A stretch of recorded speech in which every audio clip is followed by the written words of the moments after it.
তোমার কুদ্দুতময় সৃষ্টি মানুষ, এটাই বলা হচ্ছে কত খালকে মাতোয়ারা, যে তোমাদের আল্লাহ কুদ্দুতময় সৃষ্টি করতে পারে। এখানে শেষে বলা হলো আল্লাহ আম্বাতকুম মিনার আর্দে নাবাতান, আল্লাহ তোমাদের কুদ্দুতময়ভাবে সৃষ্টি করেছেন, তোমরা ফিকির করো না? এই তোমার সৃষ্টি সুম্মা ইউঈদুকুম ফিহা, এরপর তোমাদেরকে আবার মাটিতে নেওয়া হবে।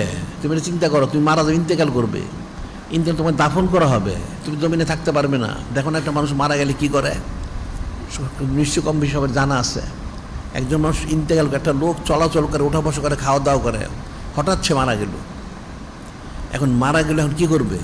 সবাই অস্থির হয়ে যায়, তাকে কাপড় দিয়ে ঢেকে রাখে তার লাশটা। এখন অস্থির, সবাই কান্নাকাটি করতে, কী করতে হবে এখন? তাহলে এক কাজ করো, গোসলের ব্যবস্থা করো। সবাই বলে তাহলে এক কাজ করো, তারা তো কান্নাকাটি করতেছে। এখন তাহলে গোসলের ব্যবস্থা করো, ঠিক আছে গোসলের ব্যবস্থা করা হলো। তারপরে কী করতে হবে? তাহলে কাফন লাগবে, কাফনের কাপড় সংগ্রহ করো।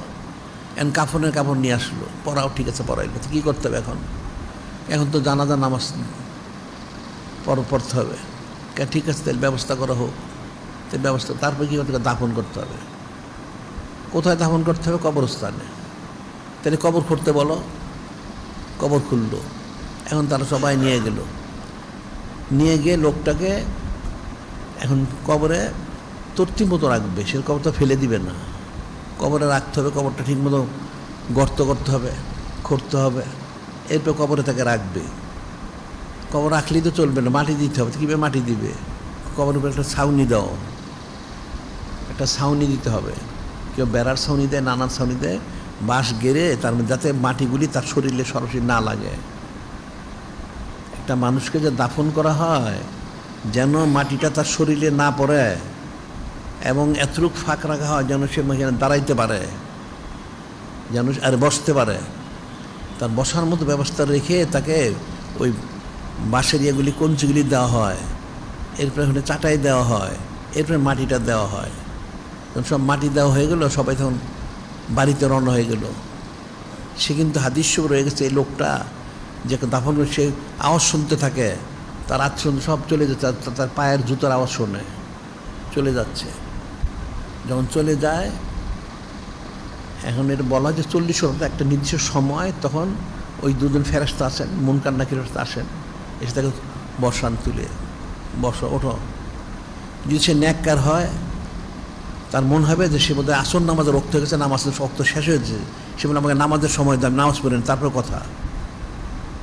যখন মন কান্নাকে তাকে তোলে, শুধু নেককার হয়, সে বলে যারে দেখা যাচ্ছে রক্ত শেষ হয়ে যাচ্ছে, আমি তো আসর নামাজ পড়ি নাই এখনও, আমাকে আসর নামাজ পড়তে দাও, তারপর কথা বলো। তখন ফেরেশতা জানা তোমার আসর নামাজ পড়তে হবে না, তুমি ইন্তেকাল করছো। তখন সে ফিকির করছে, ইন্তেকাল করছেন, তার নামাজ তো পড়তে হবে না, তো কী করতে হবে? তুমি তাহলে জব দাও। কী জব দিতে হবে? আমার রব্বুকা, আমার নবিকা, আমার হাজার রসুল, আমার দিনুকা। 3টা প্রশ্ন করে, তোমার রবতালাকে বলো। সে ন্যাক করে বলে যে আল্লাহ পাক আমার রবতালা। তোমার নবী রসুল সাল্লাল্লাহু আলাইহি সাল্লামকে, ওনাকে আবার দেখে 1000 রাজুল, উনি আমার রসুল সাল্লাল্লাহু আলাইহি সাল্লাম। তারপরে দিনটা কি? আমার দিন ইসলাম। তখন ফের ঠিক আছে তুমি ইতমিনানে থাকো। তখন তাকে 2টা জিনিস দেখানো হয়, এই দেখো তোমার যে জান্নাতের জায়গাটা দেখো, তো ওই যে দেখা যাচ্ছে এদিকে, আর ওই উল্টা দিকে দেখো ওই দোজখের জায়গাটা। তুমি যদি নেককার না হতে আজকে তো ওই দোজখে দেওয়া হইতো, নাউজুবিল্লাহ। সে কিন্তু ইতমিনানে থাকে। আর যদি ব্যতিক্রম হয় তাহলে তার উপায় নাই, সে বলে হা হা লাদ্রি, হা হা লাদ্রি, আমি জানি না, আমি জানি না, নাউজুবিল্লাহ। ঠিক আছে, না জানো তাহলে তো ওই যে তোমার জাহান্নামের তোমার স্থান, তুমি নেক কাজ করতে গেলে ওই যে দেখো জান্নাতে তোমার স্থানটা, তুমি নেক কাজ করো, তুমি জাহান্নামে যাবে, তার আযাব গজব শুরু হয়ে যায়, নাউজুবিল্লাহ। সেটা হচ্ছে সুম্মা ইউঈদুকুম ফিহা, তোমাকে সেখানে আবার ফিরে দেবো। উনি বললেন দেখো তোমাকে, তুমি তোমার কবরে যাবে, ইউখরিজুকুম ইখরাজান, ইউখরিজুকুম ইখরাজান, তোমাকে কবর থেকে আবার উত্তোলন করা হবে, পুনরুত্থান হবে তোমার। তুমি মনে করো না তুমি শেষ হয়ে যাবে, না, তুমি শেষ হবে না। সুম্মা লা ইয়ামুতু ফিহা ওয়া লা ইয়াহইয়া, মানুষ মারা যায়, সে মরেও না, বাঁচে না, কাফেরা। মুসলমান তো ইতমিনানে থাকে, তার আযাব আর গজব শুরু হয়ে যায়, নাউজুবিল্লাহ। এখন তার গুরজু, এমন গুরজু দেওয়া হয় যে একটা গুরজু দিলে সে 40 থেকে 70 গজ পর্যন্ত সে মাটি চলে যায়, নাউজুবিল্লাহ।